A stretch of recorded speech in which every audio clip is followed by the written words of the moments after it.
It's time for Twig This Week in Google. Jeff and Gina are here. We're going to talk about Mark Zuckerberg's appearance on the Charlie Rose Show. We'll talk about some changes at Google, including a new search algorithm, and what the heck's going on with Google Plus pages. It's all next on This Week in Google. Netcasts you love. From people you trust. This is TWiT. Bandwidth for This Week in Google is provided by Cachefly. CACHEFLY.com. This is Twig, This Week in Google, episode 120, recorded November 9th, 2011. Princess of the Nerds. This Week in Google is brought to you by Squarespace.com, the fast and easy way to create a high-quality website or blog. For a free trial and 20% off your new account for 6 months, visit Squarespace.com and use the offer code TWIG11. And by Ford, featuring voice-activated Sync App Link. Now you can control select smartphone apps with your voice, so you keep your hands on the wheel and your eyes on the road. Check it out on the 2012 Ford Fiesta and at Ford.com/technology. It's time for Twig This Week in Google. Wait a minute, let me start the timer. I started the timer. That's good. I'm Leo Laporte, and this show will be exactly 1 hour and 15 minutes long, or heads will roll. But not this head. This lovely head is Gina Trapani of smarterware.org. Hi, Gina. Hi, big head. Howdy. Good to see you. Did I miss the show last week? I feel like I haven't seen you in ages. No, I was here only 7 days ago, but my heart longs for you, Leo, too, when I'm not on Wednesdays. So. Yeah, well, I feel good. I feel like I'm back here. And I love him more than you do, stop Gina. it, you guys. This is disgusting. I love him more than you do. Jeff Jarvis is also here. I'll tell you from BuzzMachine.com, the author of What Would Google Do, and a brand new book called Public Parts, which you must buy. Period. Just buy it. I'll tell you, I was at an event yesterday. I spoke at it used to be Webmaster World. They now call it PubCon. It's for webmasters about marketing and promoting your site and social media, SEO, search engine. Matt Cutts is speaking there today, I think. But somebody asked at the end of my talk, he said, I listen to Twig. I love Twig. What do you think the future of Google is? And I said something apparently that really upset the crowd. I heard later that there was murmuring. I said, I think Google's in trouble because I think search is changing so rapidly, and the idea of a web page search may not have as much currency going forward. And what I talked about is Mike Elgin's contention that Siri will intermediate search, and that Apple at least is in fact, Mike wrote this great article. He said this is what Steve meant when he said go thermonuclear on Google, not only taking all the Google apps off of the iPhone, which is in process. You know, Apple's bought 3 mapping companies. They're clearly going to do a Maps. They've already replaced Google Places with Yelp in the Siri search. And he believes, and I think he's right, that Siri will ultimately appear on all Apple products, despite Apple's protestations that it won't. Recently, yesterday, I think somebody at Apple said, we have no plans to put Siri on any older devices. And we will never put video on an iPod. And we will no one would ever want to read books on a small device, et cetera, et cetera, et cetera. I think that people are going to get conditioned doing their searches not typing into the browser, but asking Siri. And at that point, Apple has re-intermediated search. Yes. We talk about disintermediation, right? The idea that a travel agent no longer makes sense. You just go right to the airline, you buy the ticket. That's what the internet has been doing all along. But Apple's kind of re-intermediating, saying, we'll stand between you and your search engine, and we'll decide who to choose. We'll let Siri figure out where to find what you want, what it is you're looking for. It's even better than that. Number one, the whole notion of search becomes antiquated, right? You're just asking questions and answers. Right. And the notion of a brand to the answer goes away. Siri just told you the answer, which, Google's been going to too, right? We're going to give you the flight details directly. Now Apple outdoes that. Google, of course, has voice search, and I've been using their beta version of that. So they have that capability. But in order to use it, you have to go to a Google page. Right. If you use it on a mobile device. Now, really what this is going to do is make the Android-iOS war be, an all-out shooting match. It's not a Cold War. I mean, Android, of course, will continue to be Google dependent, I would presume. So maybe this is just an Apple-only concern. But Siri doesn't present any Google search results? It will. If you search the web right now, it will search Google. Okay. But there's no reason why it has to, and it could use something else. And when you, well, let's put it this way. When you say, find me a locksmith, it does not use Google. It uses Yelp for the reviews. Okay. Anyway. Interesting. If you say can search, Siri give the best search results without having Google involved? sure. You think using other services like Yelp? I think we know that Bing is as good as Google, right? Is it? Is it? I think so. It's close enough. I don't think the user's going to care that much. Well, here's the interesting thing. If the answer is audio, that's my point earlier, is that there's no brand involved. And so does Google sue Apple at that point and get off of Siri? Right? So right now, if you say, for instance, how many calories in a bagel, it will give you a branded Wolfram Alpha text box. Right, but as soon as Siri starts reading the answer back to you, then you don't know who it is. Then you don't know who it is, and so the notion of a web page for many transactions, right, many exchanges, becomes ridiculous. And replacing Google with Microsoft probably isn't something Apple anticipates. It doesn't matter. It becomes a copyright. You know, does Google? Here's the interesting thing. Can they copyright results? Exactly. Exactly. Is the order of the results a copyrightable event? Probably is, but is Google really going to want to do that when people are going to say, well, whoa, you're quoting my headline and you're saying that ain't copyright. You're going to try to copyright your... Yeah, same thing, isn't it? So an answer is an answer, man. It's just information. There's also a open source project that just posted a ginormous archive of spider searches. They say because we can't let Google own all of this. So just as there is OpenStreetMap to replace Google Maps and open source street mapping, I wouldn't be surprised to see kind of open source alternatives to Google. So, Leo, I think you're ahead of me, but I think you're right. I'm eager to hear what Gina says about this too. But I Google fanboy, wrote the book, now out in paperback. But Google's at a juncture where they've got to be careful. The other question, I think, don't need to get into this too, but Android on the Fire. I was talking to some folks at this conference I was at, and they believe that Android becomes badly disintermediated there. That there's nothing special about it. It's just they just used it. Google's in an interesting position. It's Gina, true. what do you think? It's true. I mean, Amazon doesn't have to use Google on Fire. They aren't. No. They don't mention Google. They don't say anything about it. But I think No, I don't know. Have we seen the search? Is it going to be a Google search? We haven't seen it yet.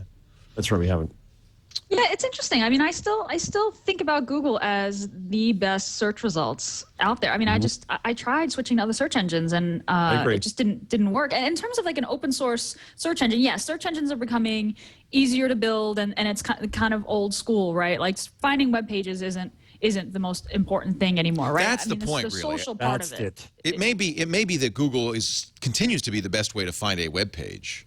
Right. But yeah, right. So, but you got a double whammy here from both ends, right? From one end, you have it's just questions and answers. It's not web pages. Just give me the damn answer to the question, get what I want, right? And the other whammy is discovery does not come through search or brands. It comes through sharing and social. The two hit at the same time with Google in the middle. What if, for instance, it searched Twitter? And for some search results, that would be better. Or search Facebook. Or conditioned its search results via Facebook, which is what Bing does, right? Well, part of this isn't just search, too. It's also alerts and things. It says, oh, Leo, you care about the story. We see that's trending right now. Siri is watching out for you. Right. Siri becomes the fabled agent of yore. You know what I really see happening, actually, and this is happening in a number of ways, is that Apple is moving towards this closed Apple-centric environment where they do all the work. They do everything. And some people will really like this. Some people will prefer it. I might prefer it. I love Siri. So some people might say, hey, this is great, especially on a portable device, which is kind of closed anyway. Look, this is great. And so Apple, but it's not going to be universal. Not everybody's, maybe not even a majority of people will use this. But for those living in the Apple universe, it's Apple, Apple, Apple. There's no Google. There's no anything else. There's Apple. And then there'll be the rest of us living somewhere else. So what you're really saying is the Wild West of the web. Wild West. And what will the consequences be? Security issues. Porn. For some of us, that's not a consequence. That's a benefit. But right. I think our audience, clearly our audience, and not just for this show, but for all Twitch shows, is always going to choose the Wild West. Right. But we aren't the majority. We aren't, you know, that's not who this is aimed at. Apple doesn't care about us. This is the App Store model, right? Yes. We approve the apps that come in here. We present content in a very specific way. We have rules about how it can be presented, right? So you're saying Siri is like another information delivery mechanism where Apple does the scrubbing and the choosing, the curating and the editing, and says this is how you will get this information, and they can cut out Google from this, right? In the Steve Jobs book, didn't they talk about how Jobs had approached Google and said, kill Android and I will give you home screen real estate on iOS? I didn't see that in the book. That might have been somewhere else that came out. Maybe somewhere else I had seen this, but he basically offered, he said, you know, I will guarantee a few home screen spots on iOS if you stop doing this, and Google was basically like, no. So it looks like they're doing the opposite. If what you're saying is true, Leo, that they're going to cut off Google services from the iOS experience, either to get them back for Android or because they feel like they can offer a better experience through other services. Yeah, here's the. I mean, it's. I think it's pretty clear that is Apple's overall business strategy. Yep. And I guess the question for this show is, does it matter to Google? Do they care? I mean, is it going to be 10%, 20%? I mean, there are 150 million iOS devices. But Google, see, and maybe Google was prescient. Maybe Google was smart when they said, oh, Android, we've got to save ourselves from this potential future, so let's do Android. Right, but here's the we need our problem. own platform. Right. And they will have their own voicing. They'll have their own Siri, right? They'll have Geary. But would it be funny if they call it Geary? I like that. It would be. It would be. I like that. Yeah. Every little gears. It'd be perfect for Google, right? It'll be a robot with gears. Yeah. Exactly. But you know what? You're getting the gears in my head going here. You can hear the noise because it's not web versus app. Now there's a whole new layer, right? There's a layer that's apart from visual presentation, and that's a new app, right? Purely, but it's a whole new layer. I'm not saying the whole world's going to become audio. It's not going to be. But how much share does that take away, and how much does that? And the thing is that Google could have argued that on the iPad, people are going to the browser anyway, and on the browser, they'll still serve ads, so we're okay. But what this really starts to kill is browsers. Well, and this ties into a conversation we had earlier on Security Now, because Apple has announced that in March, it's going to require anybody who wants to be on the desktop app store to sandbox their apps. So they are going to have very much a tight control of apps as well on the desktop. So I don't think it is mobile only. I think it is. This is Apple wants to control. And it's clear from the book that this is. Apple wants to control end to end. They believe that they can give a better user experience. Please allow me to issue the important buzz caveat, which is that as I'm declaring Siri takes over the world, it may not. No, it's true. We may forget it. It's a bid. I'm not saying it's going to happen. It's a bid. No, but it is. It's something to really watch. Ben Parr wrote in Mashable a very interesting article yesterday. 2 schools of thought: the key difference between Apple and Google. Ben is kind of crazily listening to In the Plex and the Steve Jobs biography at the same time. Oh, wow. Which must be very confusing. Throw What Would Google Do in there. Yeah, really. And he says, and I know that you've observed this also, Jeff, that Google is data-driven. Right. Everything they do, engineers are king, and they have a deep respect for data, and they look at the data before they do anything. Apple is design-driven, and in fact doesn't care about the data. Because Steve always felt like the data is after the fact. It's right. Too late by then. You can't ask a user what they want. And so that is, in a way, 2 different belief systems. He says, this is Ben Parr writing, clearly no one school of thought is right. Apple and Google are both wildly successful and profitable companies that change the world. Design-focused companies tackle different kinds of problems than data-focused companies. That's true also. Design-focused companies like Apple or Flipboard will focus on creating revolutionary, never-before-seen products because, of course, data can't predict. Data-focused companies like Google have a better chance at revolutionizing existing markets because their products are better and more efficient. I don't know if I would agree with that. Here's another question for you, and this goes to some of the stories that come later. But does the leader is always closed. The second is and third as a defense go to open. Right. So Apple, even though it may not be the biggest in size, is the biggest in quality and other things. So it's very closed. Google's response to that is to be very open. Search is number one. It's very closed. But other functions that other people have are open. Does that go anywhere? I mean, does that? Well, let's throw. I don't know. I mean, not to sound like a total Google fangirl, but let's not forget that Google was certainly way first with voice interaction. I mean, Yes. But that's the point of that's what Apple does. Yeah. Well, right. They come Apple- along second and say, Steve's a tweaker. he's a tweaker. Right, exactly. But Google rolls it out and says, how are people using voice? They've had Google Voice out for years now. I mean, I'm surely they're using Google Voice transcription data to get better at transcription. I So hope they're so. using the data to very slowly improve the product while we all make fun of what our Google Voice transcripts sound like, right? But then Apple comes along with, a much more polished product. So this was kind of like open first and then closed, Jeff, which is what you were suggesting, that it's the other way around. Right. Okay, that's what I was trying to get my head around. All right, so if you're Google, what's your strategy? Again, Siri may not take over the world. I thought that having a front and back camera on the iPhone would change human interaction. I knew it wouldn't. I always knew that nobody wants a video call. Nobody. You were right. I was Except wrong. grandma, maybe. It's happened. Yeah. But if you're Google, and if you do see a threat from Siri, and you say, you're right, Gina, well, we've had voice, what should they do? What should Google do now that Siri's out and is so much better? Yeah. Is that the question? Yeah. And not just that it's out and better, but okay, fine, you make their voice better, but then how do you get us to use it in ways that are integrated? I mean, I think that, Apple sets the bar for what people expect from voice interaction. You see those Siri commercials. I haven't actually used Siri yet, but I'm dying to. You see those Siri commercials, and you're like, "This is amazing."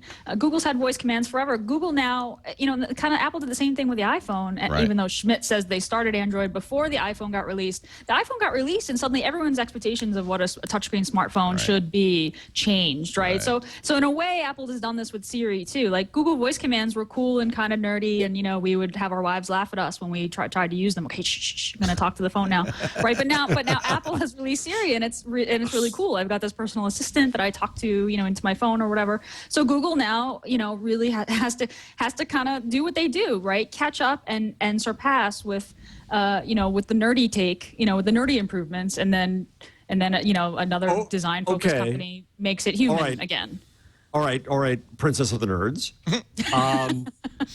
The developer bucket I always throw you in. Okay, so if Google's going to play catch up here and play scale here, they're going to have to open up the voice thing as an API. True? Yes. Yeah. That's what Apple has to do too. They both have to. Yeah. So you as a developer, how does voice get your juices? You're salivating. I think that there's huge potential for what you can do with voice. I mean, how many articles have been written about like the funny things that you can say to Siri and what the responses are? I mean, people love to delight in this stuff, and not just the jokey, will you marry me, Siri, and you getting a fun response from that. I mean, opening up those APIs and having tons of developers being able to build on top of those APIs give Google an advantage that Apple won't have as much, right? Without opening things up, is it developers can plug that voice functionality into everything that they're working on. So if you're going to go open, pursue it aggressively. Open. APIs, do it aggressively. That's your best hope. And you've also got to tie it to the device, right? If you want to give a command to your device. Mm-hmm. But you can do that to Computer? your web browser, right? But you can't have it call somebody. Well, right. Okay. Some devices don't have a add to phone your in it. calendar, right? What Google could do is really integrate it like crazy into Docs and Calendar and Plus and all that, I guess, right? Absolutely. Yeah. I mean, it'll be interesting. I wonder if in a few years making a website will involve making not only a touchscreen interface, which now making a website involves making a touchscreen interface, right? It has to look good on an iPad or an Android device. But making a website will also involve making a voice interface. Wow, interesting. Yeah. I have to say, I now make all my appointments through Siri, and when I have to type it in, I get angry. Wow. It's like, I don't want to do this. It's too much of a pain in the ass. You really do want to marry Siri. You love it, Leo. Well, think about this. You press the button, you say, make an appointment for me Thursday at 5 to get the car washed. And it does it. That's so much easier than any other opening the calendar, going to the day, blah, blah, blah. Amen. Especially as forgetful as I am. It's so much easier. Wow. Curtis B. has a very interesting point in the chat room. He's saying, well, don't forget where Google makes its money is embedded ads and search results. Even if That's what I'm saying. Even if Apple continues to use Google, and they could say, here's your search result from Google. But there's no ad. Siri's not going to say, when it's a voice response, Siri's not going to say, Google says. Right. Right. Or well, even if it does say Google says, who cares? It doesn't matter. Google, give them all the credit you want. There's still no ad. But when you ask Siri a question to get data back, there's a verbal response, but there's also an on-screen response. Yeah, it doesn't read yet. It doesn't yet read the, for instance, Wolfram Alpha. If you say, what is the color blue, it shows a swatch of blue, and it says from Wolfram Alpha. If you say how many calories in a bagel, it shows the Wolfram Alpha search result. They clearly licensed this from Wolfram Alpha. By the way, brilliant. Yes. It's one of the most valuable features of Siri. I don't know. We're in the flux here. Of course, all of the people at this PubCon who spent their last 3 years trying to figure out how to optimize for search engine results are going, no, please don't. Google, please, I just got my head around how to get my page in the search results. So Google has a new algorithm. We now have brand pages on Google+. Scoble says Google screwed it up. I'm inclined to agree. We're going to talk about that in just a bit. Gina Trapani, Jeff Jarvis. We are talking about Google on This Week in Google. Before we go any further, though, let me talk about Ford a little bit. We have sent out invites. If you didn't get your invite to the barbecue we're doing on the weekend on this Sunday and on December 4th, we got hundreds and hundreds of requests. I think we sent out 65 invites to both days. I hope we'll see you at the barbecue. It's going to be great fun. I can't wait. Sunday is our next one, and we've got some really good food coming. On the December first one. It's our first one. With December 4th, we will not do a barbecue. We realize that the weather is likely to be pouring rain, so we're going to just take it indoors. Just as an update on that one. Either way, though, it's going to be fun. You're going to watch TWiT, watch the game show, and all that stuff. Now, let me talk about Ford a little bit. Ford, of course, it has some great, speaking of voice technology, Ford Sync, where you talk to your car, is amazing. Your car now talks back to you, by the way, with the app link. OpenBeak is the first to do this. You could say, read me my tweets. Read me my timeline. Read me my replies. And it will read them to you. On some phones, it will read you your text messages, which is awesome.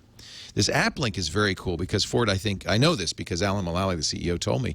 He said, phones iterate much faster than we can iterate a car design. So what we decided to do was tie into the smartphone. So when new capabilities come to the smartphone, we can take advantage of them. That's this app link API. Brilliant. My Ford Touch. Did you see this? 250,000 My Ford Touch users are going to get a USB key in the mail. They get in their car, they plug it into the USB port. It updates Touch. This is called 21st century automotive design, and Ford is the absolute leader. You can find out more about it at Ford.com/technology, or better yet, go to your Ford dealer and ask to drive the new 2012 Fiesta with AppLink, the 2012 Focus that turns into a Wi-Fi access spot. So many cool things they are doing. I'm just really thrilled to be associated with them. We're really pleased to be partners with Ford in this because I think Ford is, of all the car companies right now, the most forward-thinking, doing the most interesting stuff. And I just think they're great. We're polishing the blue oval.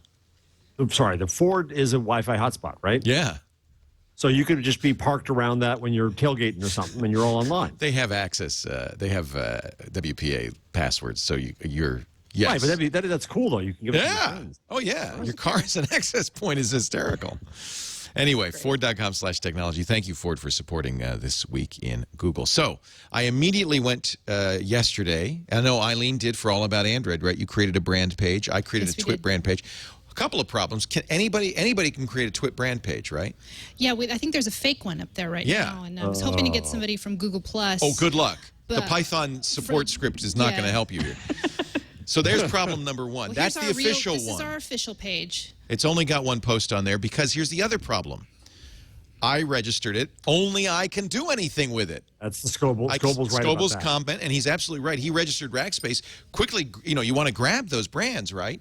But now he realizes He is the only guy who can post to the Google Plus Rackspace brand page unless he gives his, and I'm not going to give my Gmail credentials to everybody in the company, so we need some delegation capabilities. I'm sure Google is going to do that, I hope. They've got to. We need other admins. It's really useless for me because I don't have time to post all the TWiT stuff. And there's no automated features either. So there's no way I can do that. Right, the API is read-only, right? So we can't auto-post. Right. I was kind of disappointed with the pages rollout because we waited so long for it. I had this notion that there was going to be something special about how you interact with it or how you manage it. Was there anything different from a regular page? Not that I've seen. I mean, you add to the circles the same way. Doesn't look like there's a way to verify. There's auto follow. If somebody circles you, you auto follow them. If they uncircle you, you auto unfollow them. Okay, that makes sense. I mean, if you turn that, I think you have to turn that on. There's a drop down. So when I go to my page, my Leo Laporte Google Plus page, because I own the TWiT page, there's a drop down that says which page do you want to use. Right, and you can post as that page. I can post as TWiT. Took me a while to figure that out. Which is the Scoble problem is he's going to screw up sometime and say something that's going to get him before the SEC, right? Boy, things are going great at Rackspace.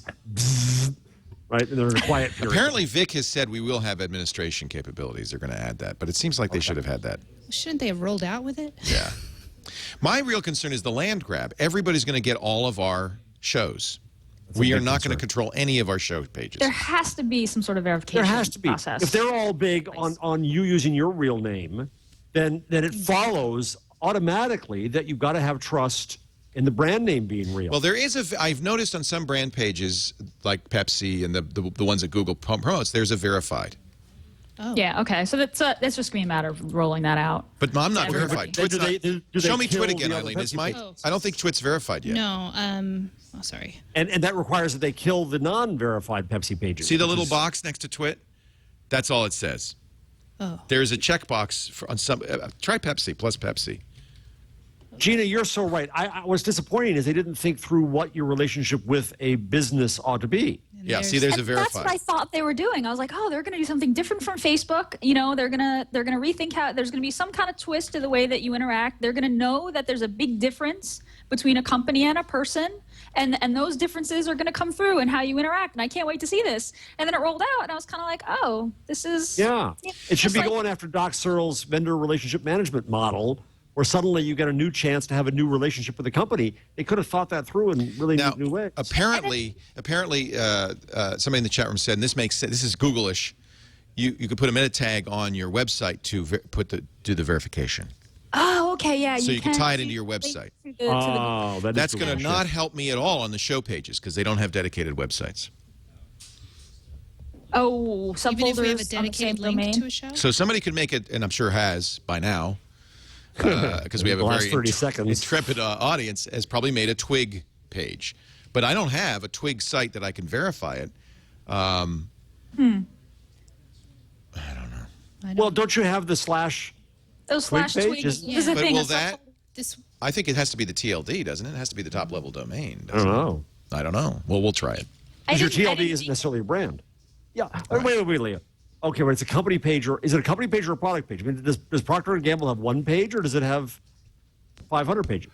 Well, apparently the way they want to do it with us is there's a TWiT page, and there are not dedicated show pages. And Eileen and I conversed. She said, "Can I create an All About Android page?" And I said, "Oh, of course you can. That's exactly what we should have. Is every show should have its own page." Sure. But we have no way of verifying those show pages as far as I know. Wait. But I'm just going to go back to the architecture. So if you are General Motors, you're going to have. All right, sorry for the example here, but it's just because it's multiple. No, that's you're good. Ford. You're Ford, and you're Lincoln Mercury, Right. and you're right. Shouldn't you have more than one page? I mean, that's obvious. I'm trying to think of a better example. I don't know. Does Ford want to have a Mustang page? Ford is a better example. Ford should darn well want to have a Mustang page versus a There must Taurus be. page. I should. I haven't looked into this deeply enough. Maybe there's a way that you can do this verification by postcard or something. Well, here's General Motors right now, verified and not verified. Because what you want, Well, what do you do if you do if I do plus General Motors? Do both pages show up? Yeah. Well, that's not what you want. Well, but now let's go to the free speech end of it. Now, if you want to do your I don't like General Motors, I like Ford page. Should you have the right to do so on Google Plus? Well, no, because the name has to be real. I You're could not make General Motors. I could make a General Motors page that has as its logo a Ford logo. How much have we seen on Google Plus? And I hate to say this out loud because now it's going to happen. But how much have we seen, sock puppetry? Are there other Leo Laporte pages up there? People try to be you? I'm sure there are, but I don't know. There are on Facebook, despite Facebook's claim that they verify everything, and there's not much you could do about it. There's one other Leo Laporte, but not. It looks like somebody who genuinely has your name. Actually, it's called Leo. Leo Laporte. Yeah, it's not an uncommon name. Yeah, it's sonorous. It sounds good together. How yes. about let's go to Plus this weekend? What do you get? I'm worried. Well, Here we go. Here we go. So we've got. I just did a little plus this week. There's This Week in Photo, This Week in Marmalade, Mentalist. This Week in Blackness, This Week in Chicago Dance Calendar. Huh. I mean, I This could Week do in more Nonsense. searches, but no, these that's are the all right. pages. That's interesting. Huh. Oh well, I don't. I think it's beta. Yeah, well, always, right?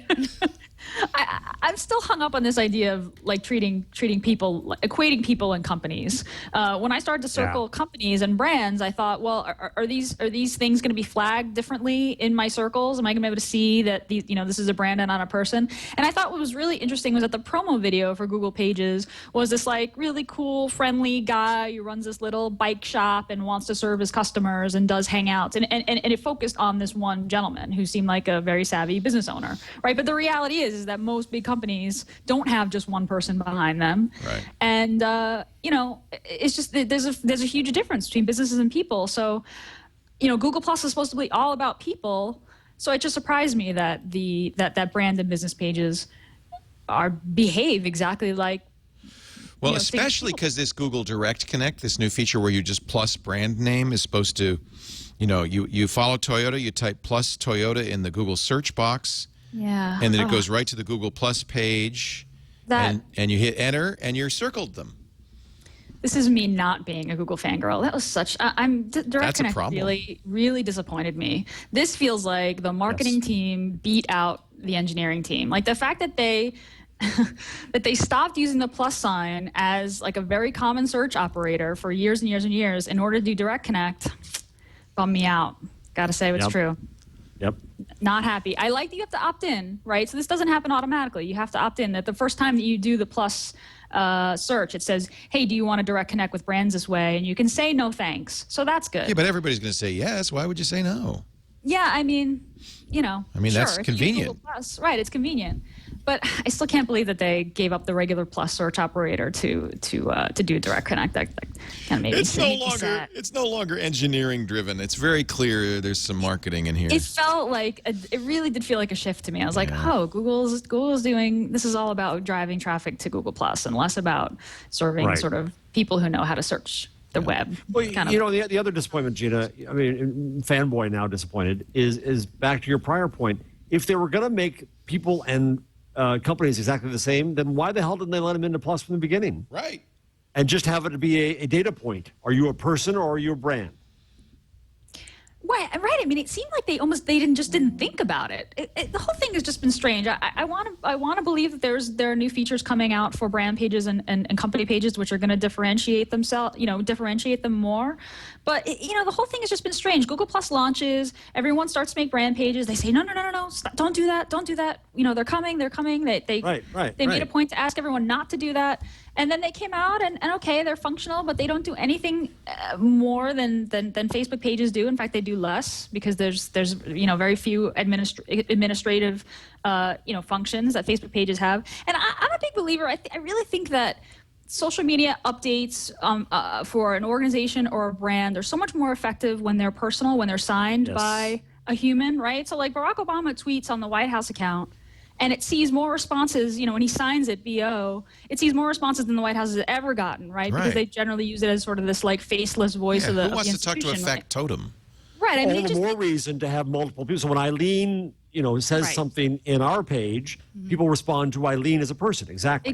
Exactly. So the Twig page, if Leo and you and I and Eileen could post to the Twig page and have it clear who's saying what, I mean, that would make it a much richer experience. Incredible. It would be great.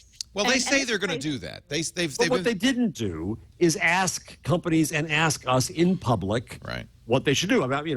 We could have told them this right away. I mean, just ask, what would Google do? Google. It's an obvious flaw. Yeah. Well, but okay, now I'll make the argument the other direction, but that is the kind of the idea is publish then iterate, publish then iterate. So right. This is Google's approach. This is how they ask. They do it. Yeah. All right. And then we go. Right. So then they listen to the feedback and they iterate, which they have been doing. Presumably they will iterate. Yeah. But there's going to be this interim where there are a lot of phony pages created, and I don't think they really understand the onslaught and the difficulty they're going to have in validating these pages. It's going to be a nightmare for a while. I have this fantasy that, of course, which is absolutely untrue, but that there's a conference room somewhere at Google, and there are 10 people sitting around watching the show right now saying, I think that's true. I think that's true. I met a number of people from Google who said, in fact, I met a guy who does the Portuguese localization of Matt Cutt's work. And he works out of Dublin. And he said, I just want you to know, everybody in Dublin watches. Hello, Dublin. Hi, Dublin. So, no, I think that they do pay attention. So who knows? New algorithm for search to make it more timely. Would you explain this to me and Jeff, Gina? Uh-oh. Because I think you probably understand it. Maybe Jeff, I don't know. I don't understand it. Oh, Gina, you go. You go. So the problem is stale results, right? cobweb pages. You get a result of a page that's no longer up to date. Right, and this is exactly what we were talking about earlier, right? That expectations about search are changing. When you have services like Facebook and Twitter, you expect your results to be totally real time. And there for a while, Google had that deal where where search results from Twitter were embedded inside that out. I loved that. Of the results, and that deal came to an end, so it's not happening anymore. Right. So it looks like this is, Google changes their search algorithm constantly, tweaking, but they're concentrating on getting results to be more real time. And now this is an area where it's not easy for other folks to compete as well as Google, right? Like this is Google's competitive edge, that they've got the scale and the capability to do this kind of thing. So yeah, it's just a matter of getting fresher content up faster. It's nothing very technical about it. Certainly a lot of very technical stuff behind it, but for the users, from the user perspective, I think there's another angle here, which is that there's a new pressure to do this, which is sharing as the new means of discovery and distribution. Your shared stuff is going to be much, much fresher. Right. And so the things you're going to learn from Twitter and Facebook and whatever these means are through sharing are going to make the search results look staler. But the problem then becomes, you go to the other problem, is that I don't want just the freshest stuff. I want the canonical pages. Yeah. Right? Right, like that's so a the good Wikipedia point. pages and the IMDb pages, those pages that are just are up to date and they're authoritative by nature.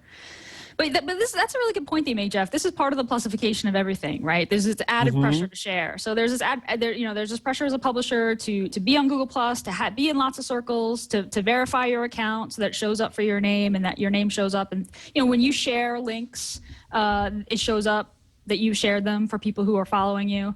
And so this is another pressure on folks who are concerned about things like SEO. Get your stuff shared. Your stuff is more interesting and more authoritative if other people have shared it. Right. So how is it working? Any feedback on? I just searched for Jeff Jarvis. Search result number 1 was Buzz Machine, as it should be. Then About Me on Buzz Machine. Then your Wikipedia entry, and then your Twitter account. This looks the same. I don't see. Maybe Jeff isn't the best example. What if I'm boring? I don't do anything. Yeah. Let's do. What's timely? Oh, Kim Kardashian. We know where your mind is, Leo. There's a calculator on the web that says you put how long when you got married. It tells you how many Kardashians. And I've been married for 142 Kardashians. Okay, so. First result, I think this is not new. News for Kim Kardashian. That's not new, right?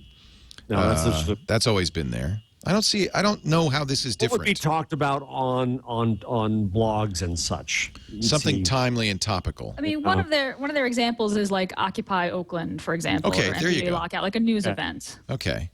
Or Steve Jobs. So let's do a search, Eileen, for Occupy Oakland. I don't know. Is that going to... Yeah, here we go. What do we get? So that's more. Yeah, okay. So in the news, of course, that's always going to be up to date. Then the ABC News link, that's pretty recent. So they're using a new crawler. There's Jon Stewart. That's good. They're using a new... So that's not but that's part of the 4 days news. old, 6 days old, 6 days ago, 1 day ago, 3 hours ago. They're using this new spider called Caffeine. I love the name. That continually crawls a site. Although I have to say, you know, I look on my logs for our sites. Google's almost always, there's always 3 or 4 Google bots on our site all the time. So I don't know how that's different. Yeah, it looks like this also works well for like recurring events. So like presidential election, for example. Okay. You're not going to want the Wikipedia page for presidential election. Right. You know, you're going to want the most recent election. Right. So this is Presumably they look at the click pattern to say people are looking for fresher results, ergo we'll give them fresher results. They're looking for more long-lasting results, we'll give them that. Yeah, it says this change impacts almost 35% of search results. I don't know that this is something that you can see. I mean, they're not marking, you know, hey, this is the Joe new campaign. Paterno. Look for Joe Paterno. Once again, really good what Here's does a this breaking do to story. SEO strategy? Right? All that SEO strategy is going zoop out the window and becomes a social strategy. Right. You want to rise up, you better be talked about, or else you ain't going to be there. See, those canonical sites like his Penn State page, his Wikipedia page, those still are very high. In fact, they're number 1 and number 2 right after news, then images.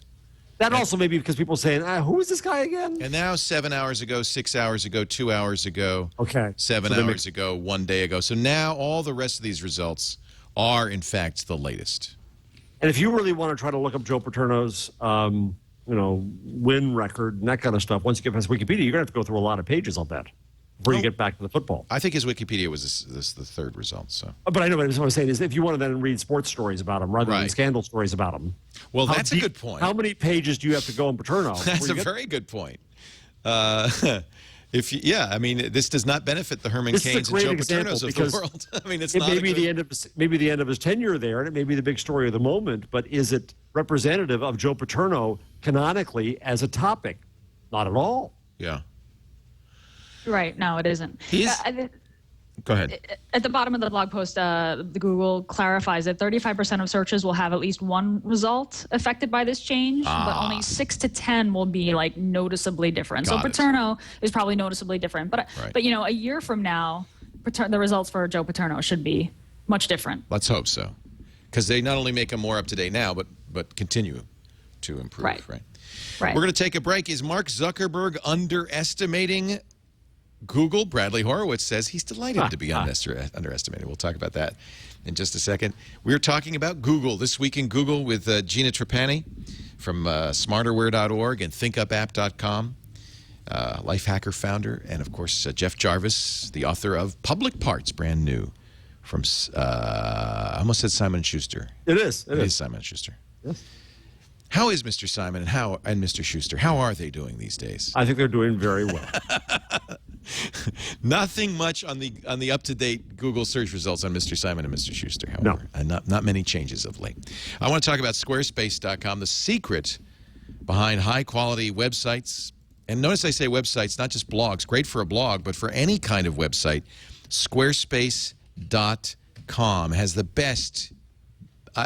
usually almost everybody has a website builder, but usually the trade-off is easy to use, crappy websites. They look like everybody else. Squarespace it's all about the software. It's web hosting plus this exceptional software. So yeah, sure, other web hosts have site building software. Don't confuse that with this. This is optimized for creating and managing a website that looks unique, that looks brilliant for both beginners and experts. If you know CSS and JavaScript, there's nothing you can't do. You've got hundreds of design templates to choose from, completely customizable. And if you're a beginner, you could use your mouse to drag, drop, slide. There are iPhone, iPad, and Android apps for updating your site on the go. You know, I'm really pleased that the Android app has the full feature set of the iOS app. It came later, but they duplicated it, and I think that's great. And that means you can do blog comments, you know, kill spam, see your stats, all of that stuff. They've got a great special support team to give you help 24 hours a day, 7 days a week. And the modules that come with this service, so you pay for hosting plus this software, include the blog module, which will import and export WordPress, Blogger, Movable Type, and Typepad. Did I say import and export? Very important. The form builder for collecting email addresses and other information. The Flickr photo widget, the Twitter widget, the social media buttons, Google Maps integration, website tracking with the best built-in search engine optimization. Permissions access handling. They did what Google Plus didn't do.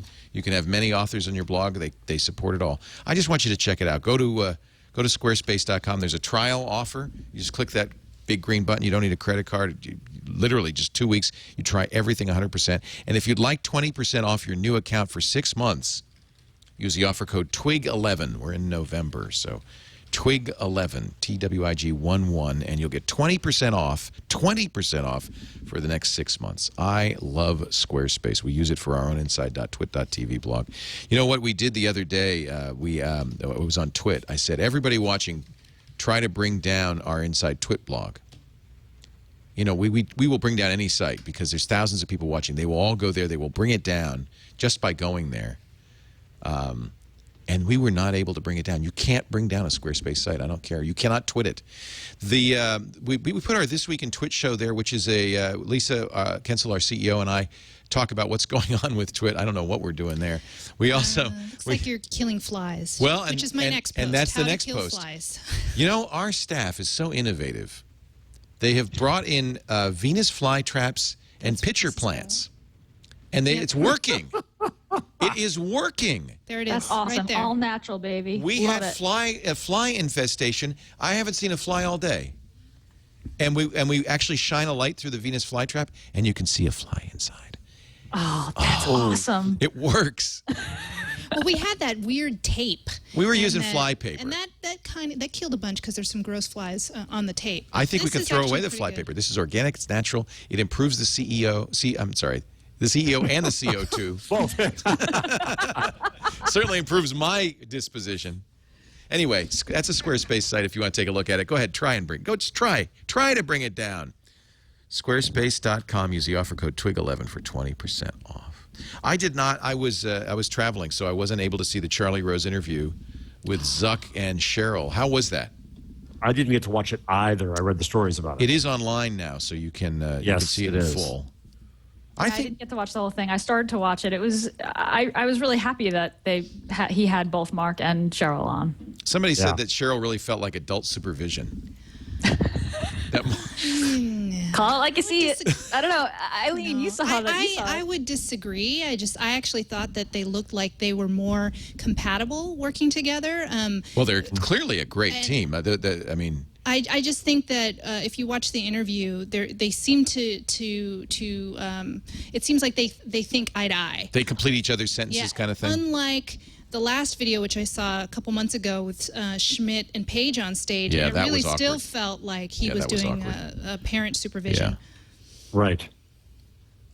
It could be just me, but I really felt that. I felt a little more like they were working together. it's on YouTube, so we can watch. I'll have to go see it now.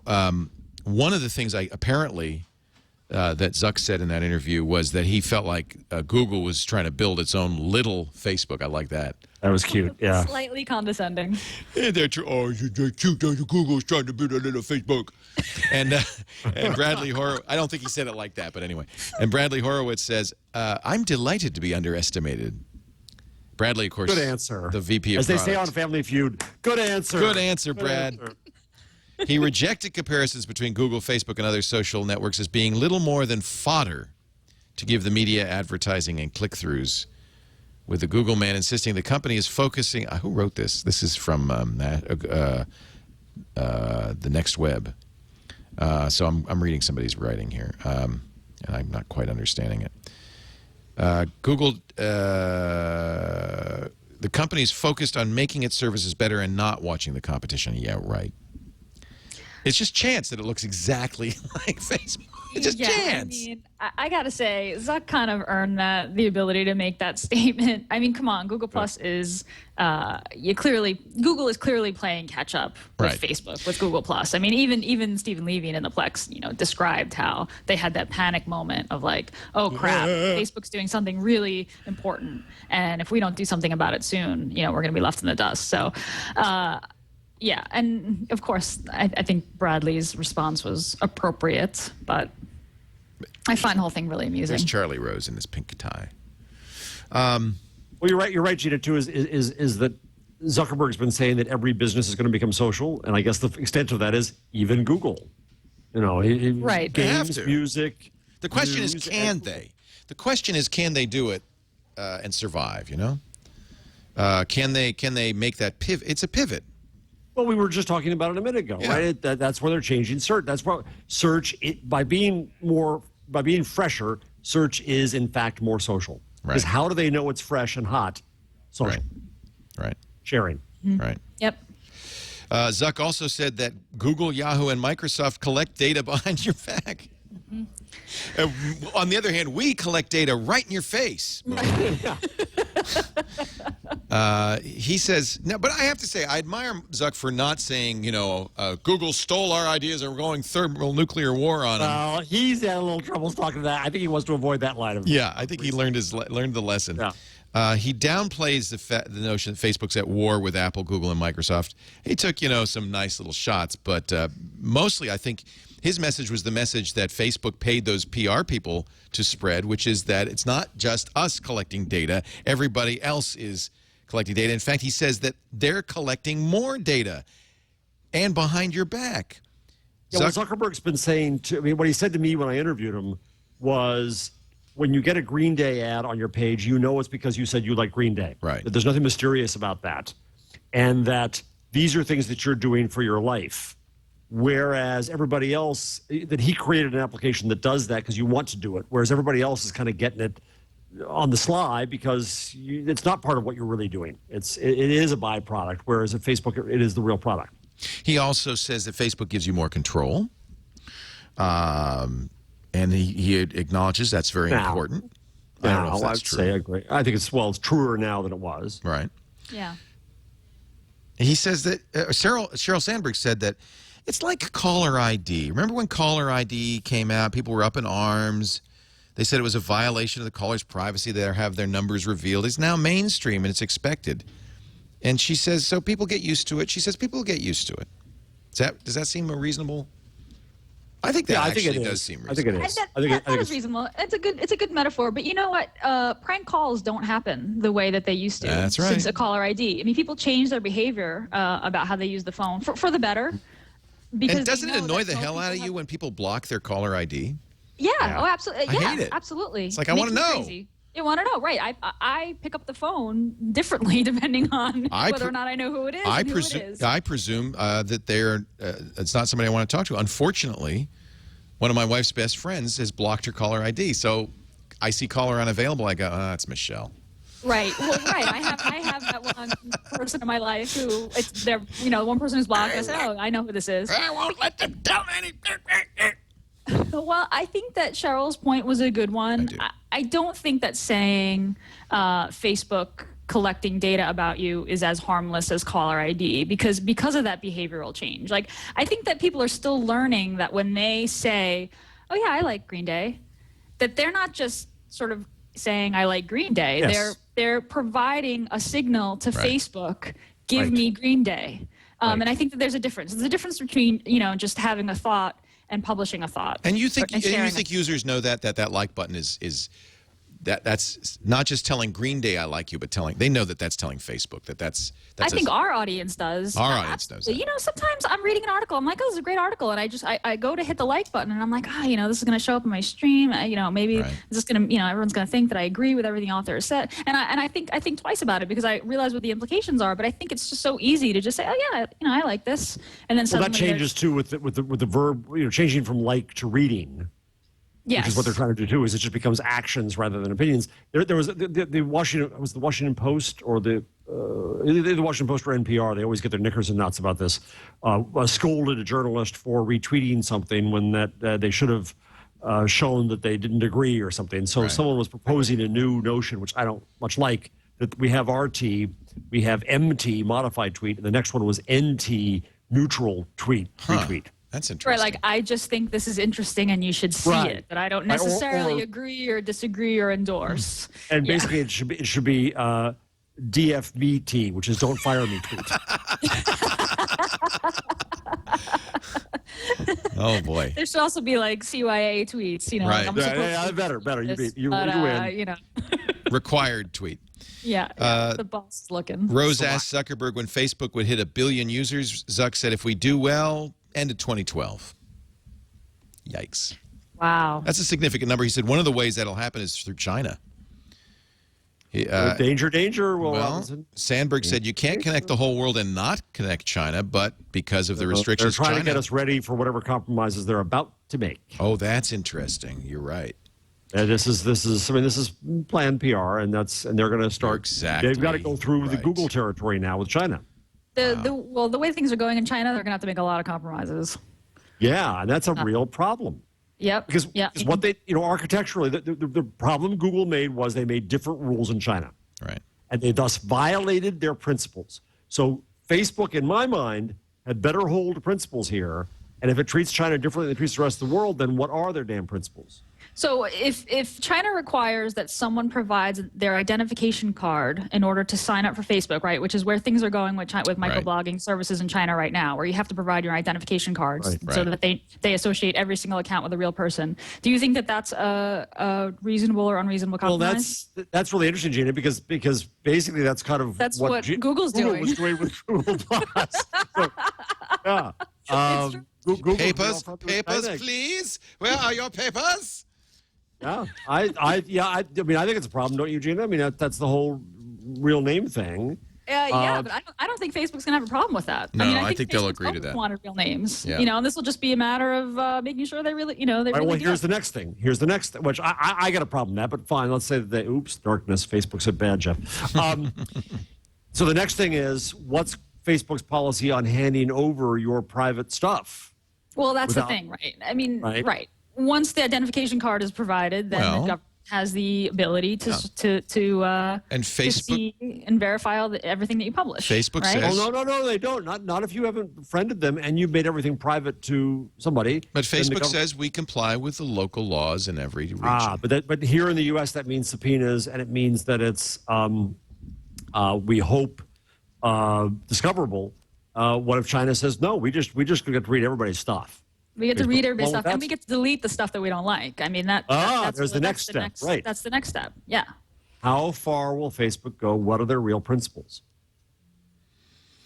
That's a good question. It'll be interesting to see what happens. All I know is I can get porn on my Google TV. I was thinking Jobs is just he's in his spinning grave. in his grave. He's just spinning his grave. I'm still waiting for the update to my Logitech review to Honeycomb. I'm really excited about that. Every day, every night. Now I reconnected it, and every night I go settings, no update.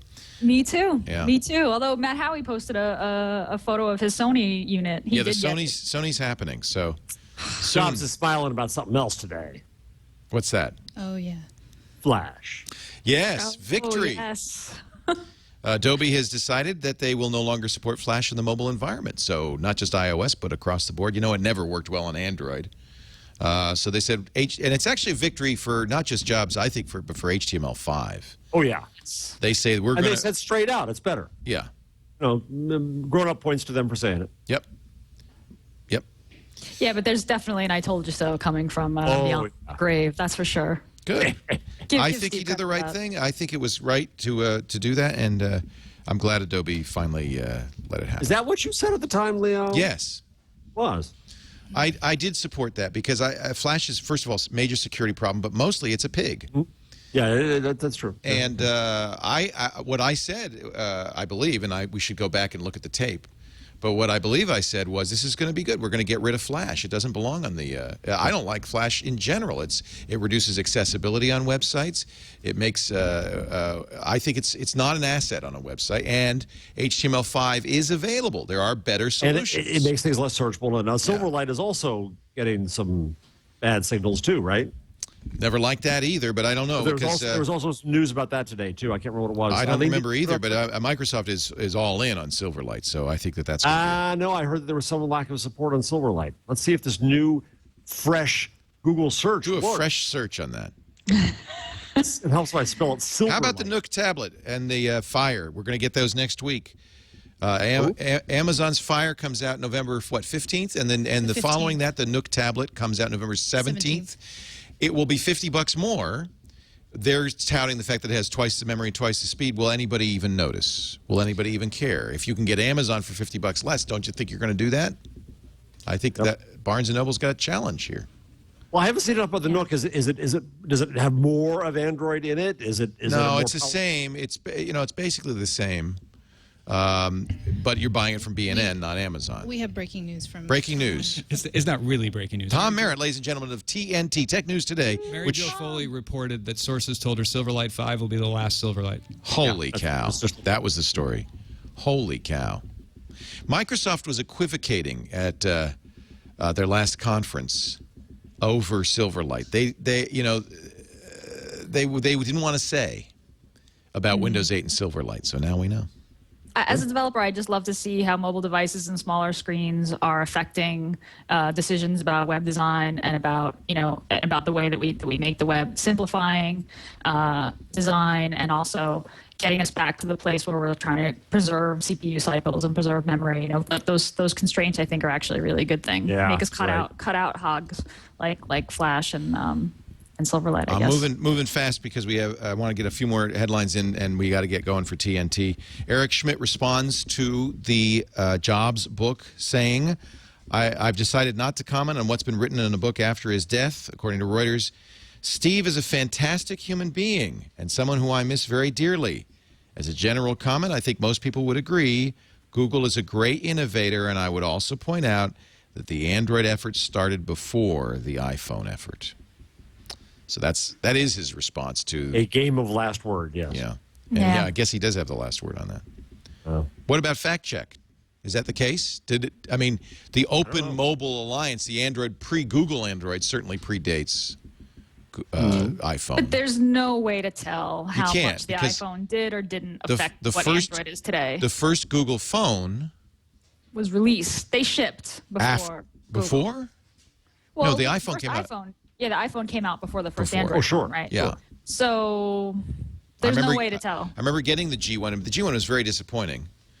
I had a slide-out keyboard. Yeah. It was. And I remember that Colleen, who's a big Google fangirl and ended up going to Google, of course, did not like the iPhone. I had the iPhone, original iPhone, and she said, no, wait till November, wait till the Google phone comes out. So, I don't know. I think that the fact check on what Eric said may hold differently. That may be the last word. Let's see what else. There's a new activity tab on Twitter. If you go to your Twitter webpage, you'll see activity. Looks a little bit like, in fact, exactly like the Facebook activity stream. Favorites, follows, and tweets from people you follow. So look at that. Yeah, it exposes interesting. You can see who your friends have recently followed and favorited, and it exposes more activity on Twitter, which I like. That. I think that's useful. There's also the right area over here too, activity. All right, my friends, we're going to get to our I'll give you one chance because I know you all have pet stories before we get to our tool tip and number of the week. Last thoughts. I want to have a lot of drunk readers, so I have to mention that there's a Chipotle nutrition calculator online. So you can Chipotle responsibly and healthily. And somebody went after me saying, oh, watch out, Jarvis, but I don't have the barbacoa. I just have the veggie with black beans and rice. And the new brown rice. NutritionIX.com/Chipotle. The barbacoa is so good, though, Jeff. I've never. Is it really fattening? Is it really bad? I think anything called barbacoa is going to be pretty bad. Why? It's just barbecue. I already got my Glee review in the pre-show, so I'm good. But I had to say Glee at least once. If you didn't see last night's Glee episode, then I didn't. It's the sex episode, apparently. the sex episode, yeah. Parental guidance suggested. Yes, parental. Maybe parental that's what they supervision. meant on my Google TV. I don't know. Hey, that porn app, by the way, is not an Android app. It's just a Google TV optimized website. Ah, okay. So No way anybody could stop that. yeah, right, exactly. And Yeah. no one wants to watch porn on their TV anyway. So I don't know what to That say. caused pause here, Gina. I'm thinking. I don't know what that I know, means. I expected something from I'm you trying to guys. think what that means. I don't know what It's that too means. personal. Not Come on, sure. you want it on a smaller screen. Oh, Okay, yeah. Let's some people move on. want it on a bigger screen, but That's actually an age thing, Gina, because back in the day we didn't have smaller I think screens. size doesn't Oh, matter. back in That's the what I've been day, told. You had to get the VCR, lock yourself in the den. No, back in the real day, which I didn't have the courage to do, you had a really big You screen. had to go to a movie theater Yeah, in a imagine that. raincoat. How strange is that? Like, Oh, you my were God. in it. Yeah. I don't think porn really took off until you could get it at home, right? I Oh, mean, no, that was no. really. I used to live across from in Brooklyn Heights. I lived by one, and I'd sit in the McDonald's and watch the guys skulk in across the street, and it was just so. Yeah, It required a level of shamelessness, which is no Yeah. longer required. Yeah, exactly. yeah. Are you, Leo? Have you ever thought of doing this week in porn? You know, we had Eric Ries on, the author of The Lean Startup, the other day, which I thought was great. He's really, That was a really good interview. really I interesting. enjoyed that. One of the things he said is, you know, entrepreneurs don't go for the money. If you're in it for the money, just cut to the chase and do porn. Right. You know, you want to make money fast, do I'm porn. not sure that's true anymore. That's not true anymore because abundance has hit porn. Porn was a scarcity market because only so many people would shtup and Right. and Now everybody's denude doing it. themselves. Now there's no shortage of people who will take their clothes off. All right. Not that I know. I don't know. Let's go to the tip and the number. I'm sorry that I started this. And now Gina Trapani and her tip of the week. Nice I'm glad tips. Gina started it, not me. I went too far, but Gina started it. Like the fact that I can embarrass you too, achievement unlocked. Okay, that's all I'm saying. Prestige 11. All right, go Let's ahead. talk about something really innocuous. Google Calendar. This is a really good productivity tip. Oh, boy. If you and your friends, your coworkers all use Google Calendar, and you have the pleasure of scheduling a meeting with lots of attendees, when you enter their names, Google Calendar will now suggest good times where everybody is free. So there's a little suggested times link in the attendee list. This is really awesome because it's always hard to find a time when everyone's free. The only bad thing is everybody has to be using Google Calendar in order for this to work. So this works really well for Google Apps users who, your whole company is on Google Apps, or, I don't know, your softball team or whatever is all using Google Calendar. But you'll see that suggested times link underneath the attendees list when you create a new meeting or event with multiple attendees in Google Calendar. And there's no porn involved. None at all. None. Zip. I like that. You know what's going to happen is when the company Unzip. fires people, you're going to see somebody still show up there and be sad every time. I would have invited them, but I can't. That now. is pretty I'm funny. free all day, every day now. Suggest a time, anytime. Jeff, your your number of the week. All right. This is not terribly momentous, but Crowd Science, this on ZDNet, put out a study of people liking things, and they say that 1 in 10 Facebook users have liked wall post pictures, comments, etc., which is a little smaller than I thought. I thought it'd be close to 100%. Yeah, Really? 60% of wall posts, 60% pictures, 60% comments, 12% videos, and so on. The other is, why do they do it? 28% show support, 28% enjoyed what was being said or shown, 14% liked the brand, which actually I think they should be pretty happy about. That's high up. 10% keep me informed about the brand. 7% inform friends about the brand. That all amazes me. And then get discounts and get a sweepstakes. So nothing momentous there, but I found that the low number on liking was kind of interesting. I want to mention as my tool of the week, Google Authenticator. We've talked about this before. It's an app for Android, and iPhone has a version as well. You run the app, and it will give you a token. And now, of course, in order to use Google Authenticator, you have to have a site that does what we call two-factor authentication, a password plus the token. By having it in your cell phone, somebody, in order to crack that account, would have to know your password and have your phone itself. which is, I think, a really good secondary form of authentication. And the tool I use for password authentication, LastPass, has just added that in its update, so that if you use LastPass, you're definitely going to want to use Google Authenticator. Used to be you had to have your own authentication program running on a USB key. Now you just have it on your phone. So a really good way to secure LastPass and all your passwords. Google Authenticator. It's free from Google, iPhone, and Android. And no, Eric Schmidt is not the tool of the week. That LastPass tip is a really good one, though.